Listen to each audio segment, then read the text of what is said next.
British की लैलम शासन मणिपुर मसी संदोनब होनबदा इमा लेबाक मणिपुर को कंदब यादे हाइबगी वखलदा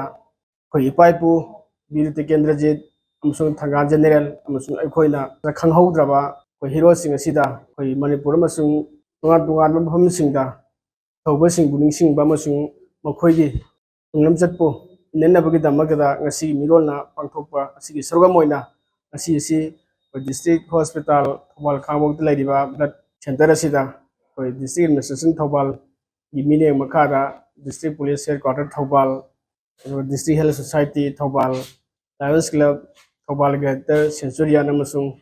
association of voluntary blood donors Manipur Thoubal सी ब्रांच का पुन्ना खुसमनदना अखोई ई पीबगी थौरममा हुजी अखोई हारिबा ब्लड बैंक असिगा खुसमना अखोई पांथोकजबनी मसीदा अखोई मियोय नुपी मरी यावरगा मियोय कुंतरेना हुजी अखोई ई पीरी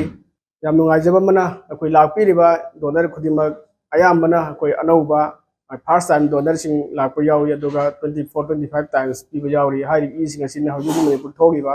रांग असिदा अखोई फिजिलिटी नंगलबसिंग दा अखोई हारिबा ललसी मतeng pangnabgi damagda हारि अखोई केम्स पांथोकजब